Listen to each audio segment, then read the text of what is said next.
Hello बच्चों, आज हम अपने खाद्य संसाधन वाले टॉपिक में जो आपको कुक्कुट पालन पढ़ा रहे हैं, जिसको हम लोग मुर्गी पालन भी कहते हैं, उसी टॉपिक में आगे चलता है जहां हम देसी नस्ल की बात कर रहे थे। उसमें तो देसी नस्ल में एक असील नाम का जो होता है मुर्गा या मुर्गी, वो भारत में सबसे ज़्यादा पसंद किया जाता है।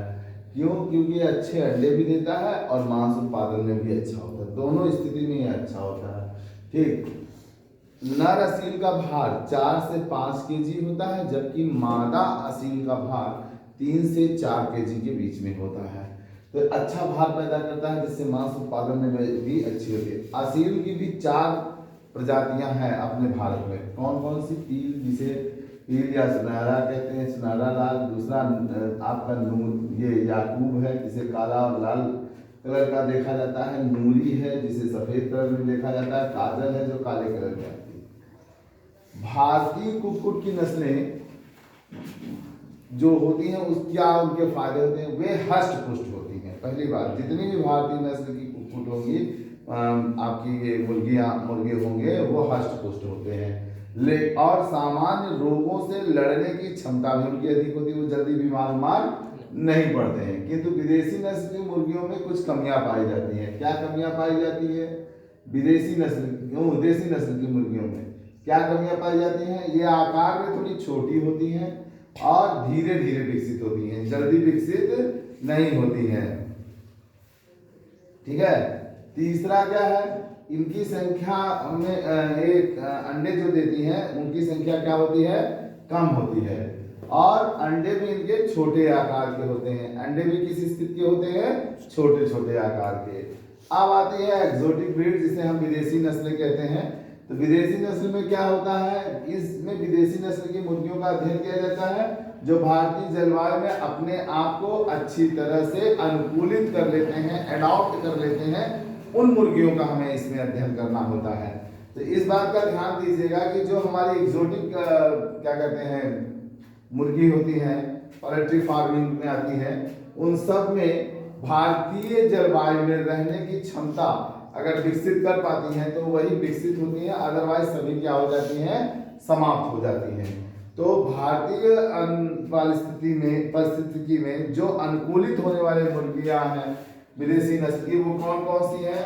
ठीक। विशेषकर 2 ज्यादा उपयोगी होती हैं। पहला है श्वेत रेगान और दूसरा है रोड आइलैंड रेड। तो श्वेत रेगान की क्या खास बात है? ये मुर्गी की सबसे प्रिय विदेशी नस्ल है।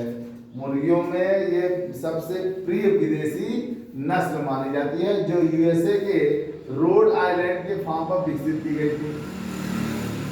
वास्तव में ये दोहरे नस्ल की होती है। इसमें 2 अलग अलग नर मादा के समाकलन से बनाया गया है नस्ल की पाई जाती है, क्योंकि ये अच्छे अंडे भी देती हैं। मतलब इसमें लेयर और बॉयलर दोनों का मिश्रण होता है।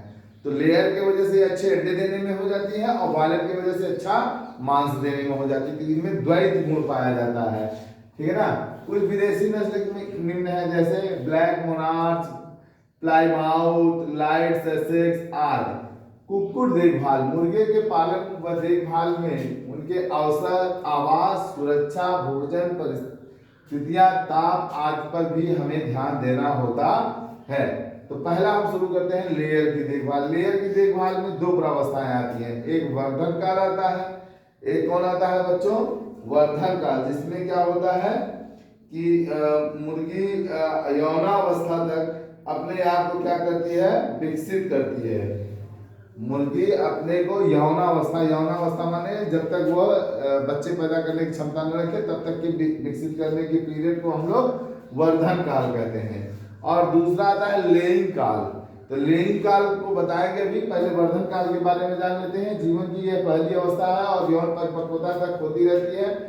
ऐसे अवस्था को हम ग्रोवर्स भी कहते हैं। क्या कहते हैं?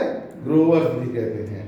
तो इसके आगे हम आपको और बताएंगे इसके का 2 कैरेक्टर, और फिर उसके बाद हम लोग लेयरिंग स्टेज पर आ जाएंगे।